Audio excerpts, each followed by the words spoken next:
Merci de nous rejoindre pour l'essentiel de l'information à La Réunion et dans la zone océan Indien. Vous êtes bien sur Télécréole et en simultané sur Créole FM.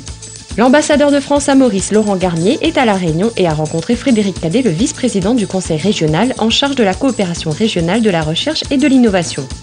Une rencontre qui a rappelé les échanges réussis entre nos deux îles. La stratégie d'ouverture internationale de la région s'oriente vers les 5 pays que sont l'Inde, la Chine, l'Afrique du Sud, l'Australie et Maurice.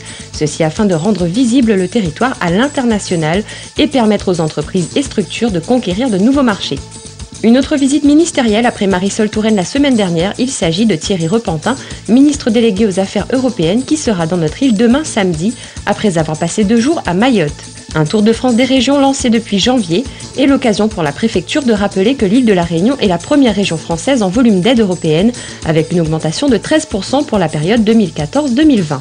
Les Réunionnais pourront ainsi échanger avec le ministre sur leur perception des réalisations que l'Europe a rendues possibles, ceci en vue des élections européennes du 25 mai prochain. Les employés de la CIB l'avaient dit, ils entameraient une action pour se faire entendre. Bref rappel des faits, le 31 mai prochain, les 33 salariés de la CIB se verront remerciés et la direction leur propose des postes en France métropolitaine dans une filiale du groupe. Les salariés domiciliés à La Réunion refusent de quitter leur famille. Aucun accord n'étant été trouvé, une dizaine d'employés ont dressé leur tente devant les grilles de l'entreprise du port. Jocelyn Rivière, le délégué de la CGTR, parle d'un acte symbolique pour démontrer leur détermination. Une rencontre est prévue aujourd'hui entre les responsables parisiens du groupe Colgate-Palmolive et les représentants du personnel qui prévoient de poser à l'étude le rapport d'experts comptables favorable au maintien de l'activité industrielle. Le 21 février est d'ores et déjà annoncé pour une prochaine réunion qui pourrait apporter des réponses. Une bonne nouvelle pour les usagers de la route. L'amendement dont nous vous parlions en début de semaine, déposé par un député guyanais et 4 députés réunionnais, a été signé hier dans le cadre de l'examen du projet de loi artisanat. En effet, cet amendement stipule qu'un service minimum devrait être mis en place pour la population lors de mouvements de grève des stations-service.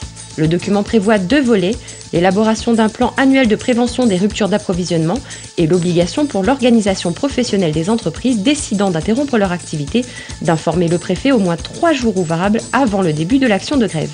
La Civis avait lancé un appel d'offres pour les transports scolaires sur les 5 prochaines années, un marché de silos en intégralité remporté par la Sémitel après avoir aussi remporté ceux de la CA Sud. Une requête a été déposée devant le juge des référés du tribunal administratif par un groupement d'entreprises saint-louisiennes qui conteste ces attributions.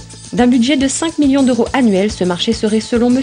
Dugoujon, l'avocat des requérants, une offre irrégulière au regard de faits tels que postuler à tous les lots de cet appel d'offres alors que la Civis l'interdisait ou encore l'éviction de l'entreprise sortante qui était de ce fait la plus expérimentée, mais aussi le fait étonnant que le président de la Sémitel siège à la commission de la Civis en charge de valider le travail de la commission d'appel d'offres. Une affaire qui ferait perdre 30% de chiffre d'affaires pour le groupement SARL C. Joseph et ferait de Sémitel l'opérateur monopolistique de la Civis selon Maître Dugoujon, avocat des plaignants. Dans le même temps, Maître Virginie Garnier-Tissot, avocat pour la Civis, évoque le fait que les autres entreprises postulantes n'étaient pas conformes aux exigences de l'appel d'offres et Maître Garnier-Tissot ajoute même que le président de la Sémitel n'avait pas pris part au vote et parle ainsi de pilules mal digérées par la partie adverse qui n'assume pas de mauvais choix stratégiques lui ayant fait perdre l'alliance avec la Civis. Verdict rendu d'ici une quinzaine de jours. Transport toujours, ce matin, les chauffeurs du réseau Alternéo ont décidé d'utiliser pour la première fois leur droit de retrait avec l'accord de leur direction. En effet, encore des faits de violence ont eu lieu ce matin à Basse-Terre où le chauffeur a été menacé d'être frappé et le bus caillassé par un jeune usager. Revenons à présent sur la nouvelle version du Pôle Océan, validé en CDAC, comme nous vous le disions dans notre précédente édition. En effet, ce nouveau programme comporte plus de 600 logements, un centre commercial urbain de 17 800 m², réserve comprise, soit l'équivalent du Sacré-Cœur au port. Une grande surface alimentaire y sera implantée comme locomotive, indique Alain Armand, le président de la Sodiac. Une redynamisation du centre-ville qui permettra aux habitants de pouvoir faire leurs courses de proximité dans les 3 000 à 4 500 m² de surface de vente. Plusieurs groupes se bousculent déjà pour obtenir le sésame, tels que le groupe Vendémia ou encore les anciens franchisés U, avec une réponse attendue vers le mois d'avril. Outre ces services, le sport, les jouets, la mode, la maison et la culture, avec de nouvelles enseignes, pourraient bien apparaître. La commercialisation de commerce est réalisée par un spécialiste de ce genre de transactions, le groupe ICAD, qui en estime le coût à une fourchette de 65 à 100 millions d'euros. L'ICAD et la Sodiac précisent qu'autour de ces grands axes commerciaux s'articuleront des bureaux, des parkings, un local associatif et une crèche. Un investissement qui lui équivaut en totalité à 400 millions d'euros et dont les travaux devraient commencer en 2015 pour une livraison prévue en 2018. Selon une étude de l'INSEE, les prix auraient augmenté de 0,9% en 2012 contre 1,4% en 2013 à La Réunion. Une hausse qui correspond pour moitié à notre consommation alimentaire. L'alimentation donc, mais aussi l'énergie, deux postes principaux contributeurs de l'inflation en 2014 à hauteur de 1,1 point. Des explications telles que les conditions climatiques difficiles tout au long de l'année, entre cyclones et sécheresse, des conditions qui augmentent le prix des produits frais. Concernant les autres produits, la hausse des prix est moins forte mais reste aux alentours de 3,2% pour la viande, 2,1% pour le pain et les céréales et 3,1% pour le lait, les œufs et le fromage. Ainsi, plusieurs autres facteurs sont évoqués dans ce rapport comme le tabac, l'alcool mais aussi les services sont concernés par cette hausse globale des prix sur notre île. Et on vous le rappelle, ce week-end, et ce depuis le 13 février, se déroule le festival Même pas peur, ancré au cœur du Sud sauvage à Saint-Philippe. Le festival est devenu un événement grandissant d'année en année. Dans la zone océan Indien, à Mayotte, un réseau de faux papiers a été démantelé par les gendarmes de Pamandzi, dans l'île aux parfums. Et une jeune femme a été arrêtée pour escroquerie, aide au séjour irrégulier, faux et usage de faux.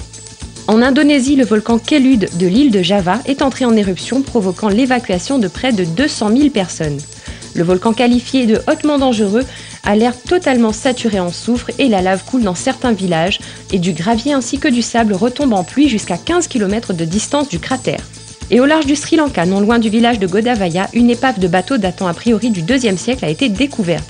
Il s'agirait là de la plus ancienne épave de l'océan Indien, un vestige qui naviguait certainement sur la route de la soie entre l'Orient et l'Occident. Et après 2011 et 2013, où la cartographie du site a été effectuée, ce sont à présent des recherches archéologiques maritimes qui vont bientôt débuter pour s'achever à la mi-mai. La présidente de l'Institute of Nautical Archaeology de la Texas University, Madame Deborah Carlson, dirigera les équipes. Voilà pour l'essentiel des informations de la Réunion et de la zone océan Indien. N'hésitez pas à nous faire partager l'actualité dans votre quartier, en photo ou en vidéo avec votre smartphone. Bonne suite de programmes à tous sur Télé Créole et Créole FM.